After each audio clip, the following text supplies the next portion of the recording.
Bab 188. Senior membuka jalan bagi junior agar berjalan dengan lancar.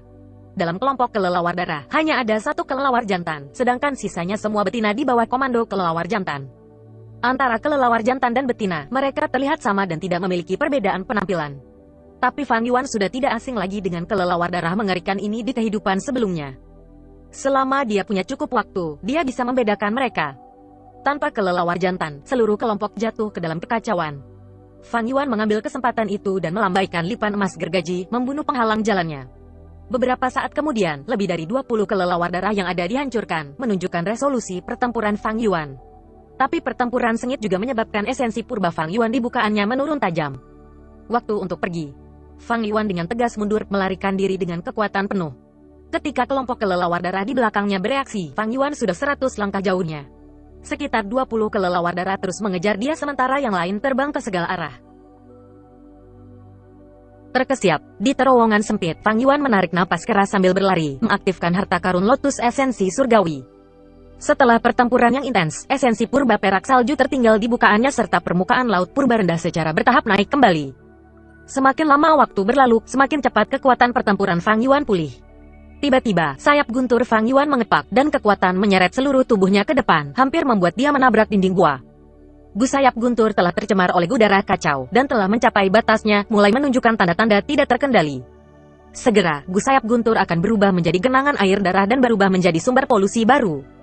Berpikir demikian, Fang Yuan berhenti ragu-ragu dan mengaktifkannya 3 kali, akhirnya menyebabkan gu sayap guntur yang tidak patuh melepaskan diri dari punggungnya. Pergi. Fang Yuan dengan tegas menyerahkan gu sayap guntur, melemparkannya ke belakang. Kelompok kelelawar darah mengepul di belakangnya mengelilingi gu sayap guntur sepenuhnya. Mereka bergegas merobek gu sayap guntur menjadi potongan-potongan. Halangan ini memberi Fang Yuan sedikit waktu untuk pulih. Sampai kelelawar darah yang terperangkap mengejar Fang Yuan, esensi purba di bukaannya sudah pulih lebih dari setengah dari total. Esensi purba perak salju dibandingkan dengan esensi purba perak ringan, memiliki keberlanjutan beberapa kali lebih banyak, dan kekuatan pertempuran Fang Yuan saat ini telah sangat melampaui tahap awal. Dia tertawa terbahak-bahak, melambaikan lipan emas gergaji untuk bertarung sekali lagi. Setelah membunuh sekitar 8-9 dari mereka, sisanya terbang dan melarikan diri. Sayangnya aku tidak punya gus seperti gu tangan besi yang bergulat. Gu kelelawar darah yang melepuh terbang terlalu cepat dan sayapnya tajam seperti pisau, sangat sulit ditangkap. Jika aku bisa menangkap 2 atau 3, itu akan bagus. Fang Yuan menyimpan lipat emas gergaji, dan berbalik ke arah bagian yang lebih dalam dari gua. Ketika dia menyambar harta karun lotus esensi surgawi, dia dilanda air darah. Itu pasti disebabkan oleh gen pertama Gu Yue. Gen pertama Gu Yue menggunakan gu darah berat, berubah menjadi zombie terbang. Bukaannya sudah lama mati dan tidak bisa lagi memulihkan esensi purba. Kecuali jika dia menggunakan batu purba, esensi purba di bukaan akan dibatasi oleh jumlah yang tersisa di dalam. Tetapi jika dia memiliki harta karun lotus esensi surgawi, sebagian besar, dia bisa meniadakan kelemahan ini. Dengan demikian, belum lama ini, ia mengirim 2 kelompok kelelawar berdarah ke arah Fang Yuan, berusaha menangkapnya. Untungnya, Fang Yuan melihat sesuatu yang salah dan berbalik tepat waktu.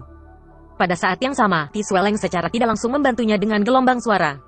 Aku ingin tahu bagaimana pertempuran antara Ti Sweleng dengan Gu Yue generasi pertama. Tatapan Fang Yuan terkonsentrasi. Tidak peduli pihak mana yang menang, mereka masih akan menargetkannya. Ti Sweleng ingin membawanya ke pengadilan, sedangkan generasi pertama Gu Yue menginginkan harta karun lotus esensi surgawi. Meskipun kelelawar darah yang ada telah menyebar, bahaya Fang Yuan masih belum terselesaikan. Aku harus segera meninggalkan Gunung King Mao, secepat mungkin. Fang Yuan mengertakkan gigi. Dia tidak bisa lagi kembali, hanya bisa berjalan di sepanjang gua gunung ini, mencoba mencari jalan keluar. Gua ini jelas buatan manusia, tetapi setelah waktu yang lama, banyak daerah telah runtuh. Fang Yuan terus maju, dan ketika dia menemui jalan buntu ini dia hanya bisa menggunakan lipan emas gergaji. Lipan emas gergaji pada awalnya adalah makhluk bawah tanah, mahir menggali lubang, jadi saat ini ia sangat bermanfaat. Fang Yuan juga memiliki kekuatan 2 babi, dan dia menggali tanah dan terus maju.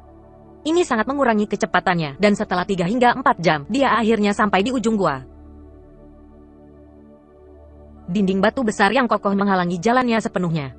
Bahkan lipan emas gergaji tidak bisa mengebornya. Apakah generasi pertama Gu Yue sudah menyegel gua ini sepenuhnya? Hati Fang Yuan tenggelam. Bam! Telapak tangan kedua belah pihak bertemu, dan klan Xionggu Master terbang ke udara seperti kain, mendarat dengan keras di tanah. Gu Master klan Xiong batuk seteguk darah, jatuh pingsan. Di langit, matahari bersinar terang, mengirimkan sinar cahaya yang terik. Sinar matahari menyinari hutan belantara, dan cahaya memantulkan wajah gemuk Bai Zhongshui. Tuan muda klan Bai, Gu, tertawa puas. Jadi bagaimana jika kau klan Xiong?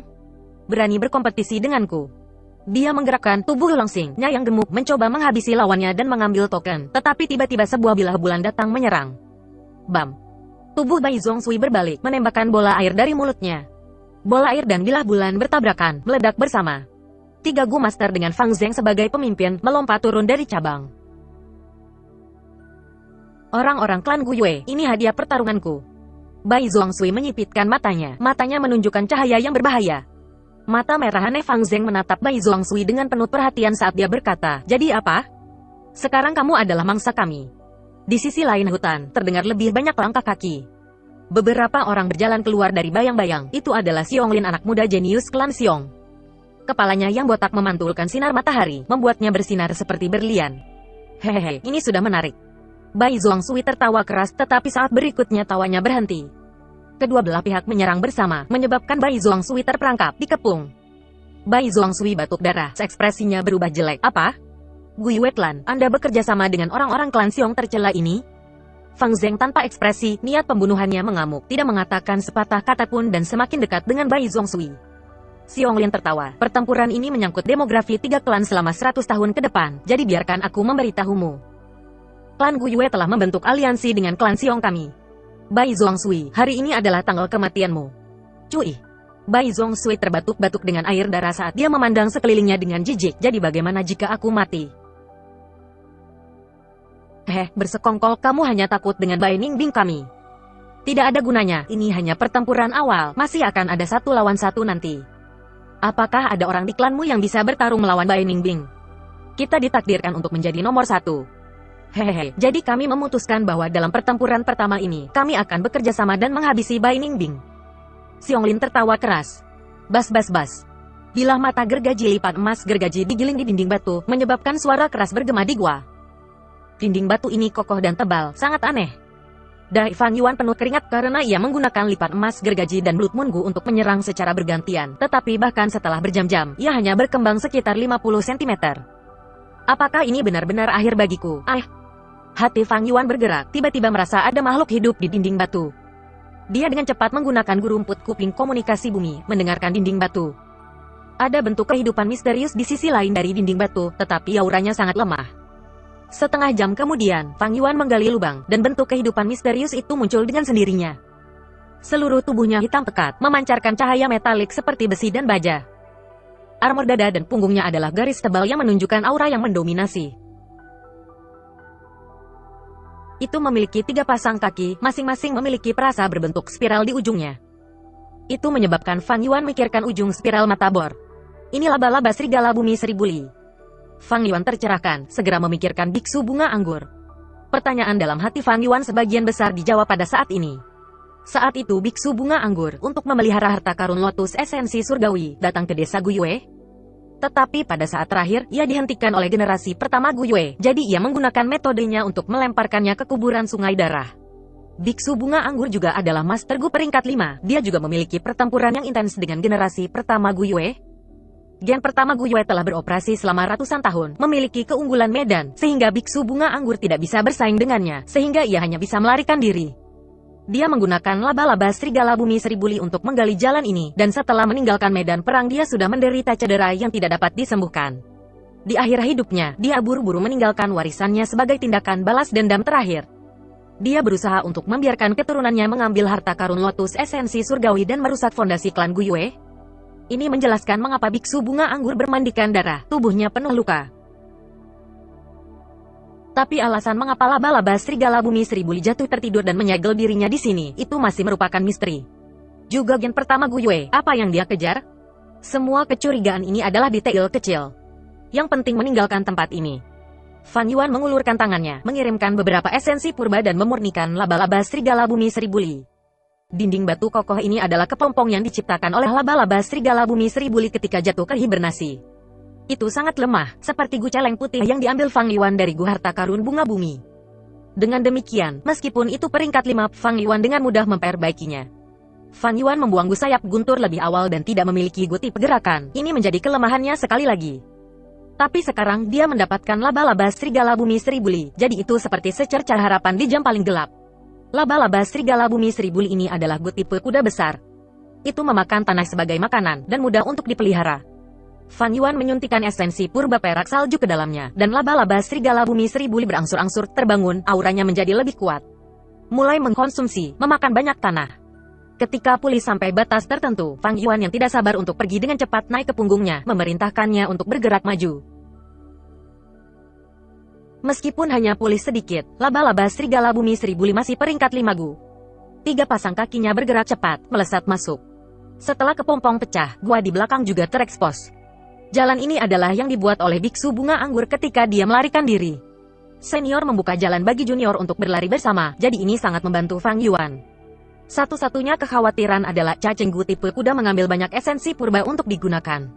Laba-laba serigala bumi seribu li berada di peringkat 5. Peringkat 3 esensi purba tidak dapat mempertahankan pengeluarannya, jadi setiap saat Fang Yuan harus berhenti dan duduk di punggung laba-laba serigala bumi seribu li. Untuk mengaktifkan harta karun lotus esensi surgawi sambil mengekstraksi esensi alami dari batu purba. Dengan 2 sumber, serta pemulihan alami tingkat C-nya, tingkat pemulihan esensi awal Fang Yuan cepat tidak bisa dibandingannya dengan sebelumnya. Saat dia menginstruksikan serigala Liser Galar 12 untuk bergerak maju, dia juga akan berhenti untuk memulihkan esensi purbanya. Ketika mereka menemukan gua dalam, mereka akan mengebor jalan mereka, dan dengan proses yang berulang seperti itu, Fang Yuan secara bertahap menjauh dari kuburan danau darah, menuju ke permukaan.